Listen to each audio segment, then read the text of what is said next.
भागलपुर के Christ church girls high school में देरी से पहुंचने पर स्टूडेंट्स को सेंटर में प्रवेश नहीं करने दिया। इसके बाद छात्राओं ने पुलिस के सामने ही स्कूल के मेन गेट को तोड़ने का प्रयास किया। कई स्टूडेंट्स तो दीवार फांदकर अंदर जा घुसे। इसका वीडियो भी सामने आया है। वीडियो में दिख रहा है कि आधा दर्जन से अधिक छात्राएं दीवार फांदकर एग्जाम सेंटर में घुस रही हैं। वहीं छात्राओं का कहना है कि 10 मिनट लेट हुई तो प्रवेश नहीं करने दिया।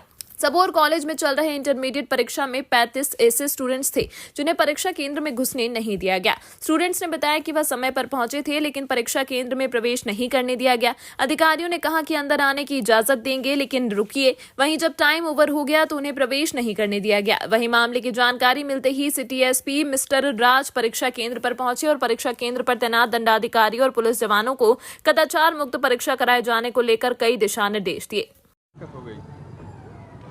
9 बजे आए थे, पहले ही गेट बंद कर दिया गया था 9 बजे से पहले ही। उसके बाद अंदर गए तो हम लोग दीवार चढ़ के अंदर गए क्योंकि गेट नहीं खोल रहा था। वहाँ गए, सर लोग से रिक्वेस्ट किया, लेकिन हम लोगों को अंदर नहीं जाने दिया। बोल रहे थे कि अब बाद में एग्ज़ाम देना, ये करना वो करना। हम लोग को एग्ज़ाम देने के लिए जाने दिए, जबकि 9:30 में से कॉपी देना था और उससे पहले हम लोग 9 बजे ही पहुँच गए थे। फिर भी गेट बंद कर दिया, अंदर नहीं जाने दिए। तभी एग्ज़ाम कॉपी भी नहीं दिया गया होगा। टाइम से पहले ही सब कुछ कर दिया गया था। गेट कितने बजे बंद कर दिया गया था? 9 बजे। 9 बजे ही बंद कर दिया गया। कि जो समय निर्धारित किया गया है वो 9 बजे, शार्प 9 बजे का है। और 9 बजे के बाद हम लोग अलाउ नहीं कर सकते हैं। तो इसमें अगर कोई बच्चे बच्चियां अगर आई हैं लेट से, तो ये चूँकि प्रोटोकॉल होता है हर एग्ज़ाम का, हर इसका, तो उसका हम लोग फॉलो कर रहे हैं। जो इन लोग लड़कियां लोग से कुछ हंगामा जी अभी हाँ, ये जानकारी अभी प्राप्त हुआ है। इसका डिटेल ले रहे हैं और क्या कारण रहा है। प्रथम दृष्टया ये पता चला है कि कुछ बच्चियां 9:02 पे, तो चूँकि 9 बजे का टाइम फिक्स किया गया है, तो हम लोग किसी को अलाउ नहीं कर सकते हैं।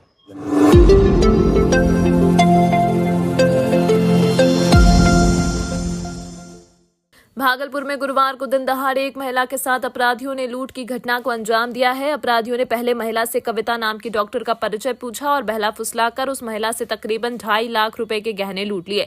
मामला ततारपुर थाना इलाके के रामसर का है। पीड़ित महिला ततारपुर थाना क्षेत्र की रहने वाली ओम टावर की नूतन गुप्ता है। नूतन गुप्ता ने बताया है कि मैं अपार्टमेंट से कोतवाली की ओर अपनी किराना दुकान जा रही थी। इसी दौरान एक युवक मेरे पास आया और डॉक्टर कविता का पता पूछने लगा। मैंने उसे युवक से कहा कि मुझे इस कविता के नाम के डॉक्टर का कोई पता नहीं मालूम। तब तक उन लोगों ने जबरन अंगूठी, चैन और कान की बाली खुलवा ली और मेरे बैग में रखा। फिर मुझे पीछे घूमने को कहा और मेरे बैग को लेकर भाग गए। इसकी जानकारी मैंने स्थानीय थाना ततारपुर को दी है। वहीं महिला ने बताया कि चैन, अंगूठी और कान की बाली का तकरीबन 2.5 लाख रुपए कीमत होगी। वहीं इस मामले को लेकर थाने में पीड़िता के आवेदन के आधार पर घटनास्थल पर जाकर सीसीटीवी फुटेज खंगालने में पुलिस जुट गई है। ततारपुर थाने की पुलिस घटनास्थल पर बारीकी से जांच कर रही है और उस महिला से भी कई जानकारियां इकट्ठा कर रही है।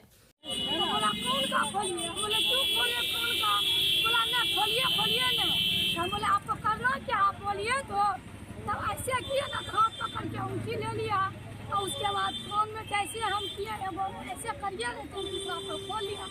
उसके बाद हम ऐसे घूमे, कपड़ा लेके ऐसे घूमे, तब तक में देखते हैं कहीं हल्का चैन भी ले। लगभग कितना का लिया सामान आपका? लाख रुपया से पहचानते हैं दोनों को? हाँ, पहचान लेंगे।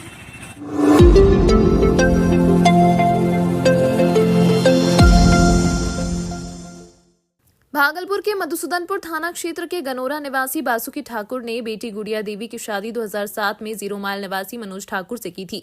शादी के कुछ साल बाद गुड़िया के पति मनोज ठाकुर की मौत हो गई। पति की मौत के बाद ससुराल वालों ने मारपीट कर गुड़िया को घर से भगा दिया। इसके बाद से गुड़िया अपने पिता बासुकी ठाकुर के साथ रहने लगी थी। बासुकी ठाकुर ने बताया कि नाती 10वीं में पढ़ाई कर रहा है। अपनी बेटी और नाती को लेकर जब मैं अपने समधी के घर पहुंचा तो उन लोगों ने पहचानने से इनकार कर दिया और गाली गलौज कर घर का दरवाजा बंद कर दिया।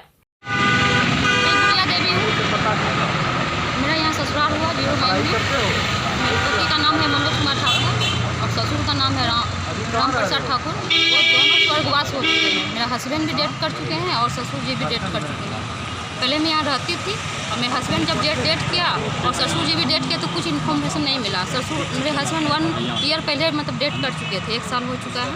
और फिर ससुर इधर डेट हुआ तो पता चला, तो मरने के बाद पता चलता है मेरा हस्बैंड भी नहीं है, ससुर भी नहीं है।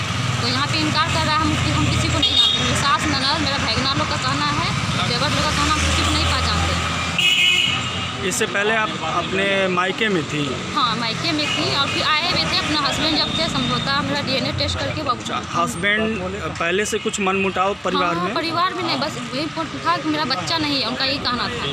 तो बच्चा की वजह से हम लोग का केस भी फाइल हुआ था पटना हाई कोर्ट से। फिर हम लोग वहाँ से केस को समझौता करके फिर मैं वापस भी आई, उनको लेके आए। पहले ये आपके लड़के हुए? हाँ, इनका टेस्ट भी हैदराबाद में होने के बाद फिर पटना हाई कोर्ट में इन्होंने, आपके हस्बैंड ने ये कहा कि आपके बच्चे नहीं हैं? हाँ, मेरे बच्चे नहीं। तो फिर केस हुआ इसका? हाँ, इसी के ऊपर से केस हुआ। बस यही है मामला। उनका कहना था कि मेरा बच्चा नहीं है, बस इसी का विवाद था। और उसी विवाद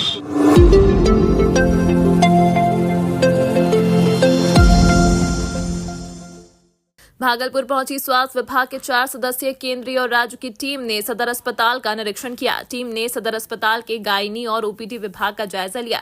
इस दौरान टीम के अधिकारियों ने सदर अस्पताल में महिलाओं को लगाए जा रहे नए गर्भ निरोधक साधन इम्प्लांट से जुड़ी जानकारी ली। बता दें कि जिले में नए गर्भ निरोधक साधन इम्प्लांट लगाने की सुविधा जवाहरलाल नेहरू मेडिकल चिकित्सा महाविद्यालय और सदर अस्पताल में उपलब्ध है। ये टीम जो है ना, गवर्नमेंट ऑफ इंडिया की टीम थी। इसमें बिहार सरकार के भी रिप्रेजेंटेटिव लोग थे और गवर्नमेंट ऑफ इंडिया की टीम जो आई हुई है उसमें असिस्टेंट फैमिली प्लानिंग कमिश्नर आए हुए थे, जो कि परिवार नियोजन के जो देखते हैं उनके बड़े उच्च पदाधिकारी से हैं जो आई हुई हैं। तो इस टीम के द्वारा जो नया एक कंट्रासेप्टिव, जो नया गर्भ निरोधक साधन इंट्रोड्यूस किया गया है इम्प्लांट का, इसके लिए 2 पायलट जिले हैं, एक पटना एक भागलपुर। तो इसकी ट्रेनिंग जो है सदर अस्पताल के गायनिकोलॉजिस्ट को medical college Jawaharlal Nehru medical college में दी गई है और ये सुविधा अभी भागलपुर जिला में 2 जगह उपलब्ध है इम्प्लांट लगाने की। एक जवाहरलाल नेहरू मेडिकल कॉलेज और दूसरा डिस्ट्रिक्ट हॉस्पिटल भागलपुर। यह एक सिंपल प्रोसेस है जो लोकल एनेस्थीसिया में महिलाओं को, लाभार्थियों को बाह में लगाया जाता है और ये 3 महीने के लिए, ये जो है 3 साल के लिए गर्भ से इसको मुक्ति मिल जाती है। जैसे आपको कॉपर्टी है उसी तरह, क्योंकि कॉपर्टी में थोड़ा सा ज़्यादा प्रॉब्लम होता है, लेकिन ये इम्प्लांट जो है एक सुरक्षित तरीका है, OPD प्रोसेस है। इसमें कुछ दिन तक कुछ कॉम्प्लिकेशन होने लगता है, उसी के बारे में टीम ने निर्देश दिया कि इस कॉम्प्लिकेशन जो लाभार्थी जो लगाई हैं महिलाएं, उनको अगर कोई तरह का कॉम्प्लिकेशन होगा तो उनको फॉलोअप कीजिए, फ़ोन से फॉलोअप करके भी उनको बुलाइए और उनको फिजिकली वेरीफाई कीजिए कि उनको क्या दिक्कत है, उनको मेडिकल हेल्प दीजिए। इसके लिए family plan counsellor, doctor, NM, A grade staff सबका कॉपरेशन जरूरी है। और आशा के माध्यम से भी आप लोग जो रूरल एरिया, अर्बन एरिया के जो आशा है वो अपना लाभार्थी को लगवाएंगी, वो भी अपना घर घर जाकर या जो भी है उनसे फीडबैक होम विजिट में लेते रहेंगे। होम विजिट में लेने के बाद अगर उससे ज़्यादा कुछ कॉम्प्लिकेशन नहीं है तो अपने साथ उसको अस्पताल में लेके आएंगी, जो महिला डॉक्टर उपलब्ध होंगी या जो भी अटेंडिंग डॉक्टर उपलब्ध होंगे उनसे उनको मेडिकल हेल्प, प्रॉपर इलाज दिया जाएगा। और कुछ समय के बाद में ये जो नया हार्मोनल है तो बॉडी में कुछ समय के बाद एडजस्ट कर देता है, 2-3 महीना। तो कुछ लोगों को मुश्किल से 5 या 10% महिलाओं को दिक्कत होती है, बाकी 90% यह सेफ है और बहुत अच्छा ही उपाय है।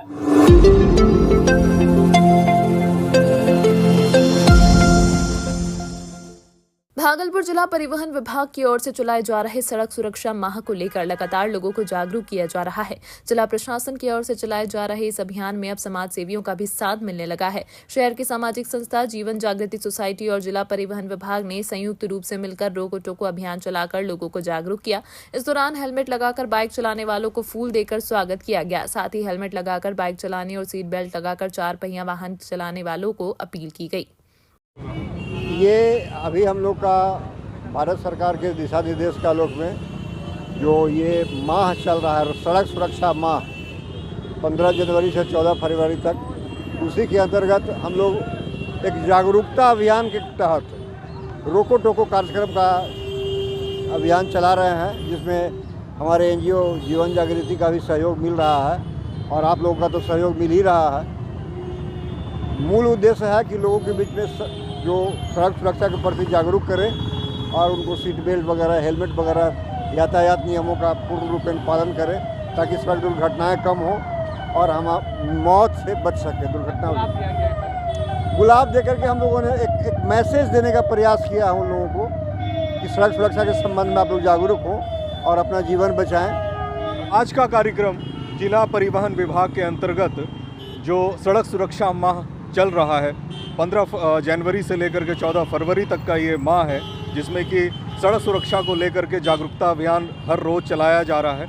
उसके अंतर्गत आज हम लोग संयुक्त रूप से जिला प्रशासन भागलपुर और जीवन जागृति सोसाइटी संयुक्त रूप से आज हम लोग कचहरी चौक पर रोको टोका कार्यक्रम कर रहे हैं, जिसके अंतर्गत जो 2 पहिया वाहन चालक हैं, जो 4 पहिया वाहन चालक हैं, उनको किस तरह से वाहन चलाना चाहिए सही तरीके से उनके बारे में निर्देश दे रहे हैं। हेलमेट लगाना है दोनों लोगों को, अगर 2 वाहन चालक 2 हैं तो दोनों को हेलमेट लगाना है मोटरसाइकिल पर, और साथ ही साथ जिन्होंने नियम का पालन किया है उनको आज हम लोग गुलाब फूल दे रहे हैं, अप्रिशिएट कर रहे हैं उनको, और साथ ही ये जागरूकता कार्यक्रम रोको टोको आज कचहरी चौक पर किया जा रहा है।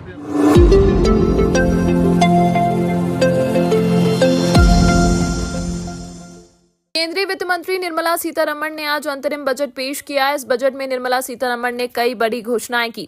मसलन केंद्र सरकार ने इस बार इनकम टैक्स स्लैब में किसी तरह का कोई बड़ा बदलाव नहीं करने का फैसला किया है। वहीं इस बजट में शिक्षा विभाग से लेकर पर्यटन विभाग को विशेष ध्यान में रखा गया है। वहीं भागलपुर में इस पर चर्चा करते हुए पूर्वी बिहार इंडस्ट्रीज एसोसिएशन भागलपुर शाखा द्वारा समीक्षात्मक वार्ता करते हुए लोगों ने कहा कि इस बार का बजट चाहे स्वास्थ्य, शिक्षा या पर्यटन हो, सभी पर विशेष ध्यान रखा जाएगा। वहीं गरीबों को लेकर इस बार बजट काफी सही और सटीक है। वहीं पूर्वी बिहार चैम्बर ऑफ कॉमर्स के सभी पदाधिकारी ने केंद्रीय वित्त मंत्री निर्मला सीतारमण को धन्यवाद दिया।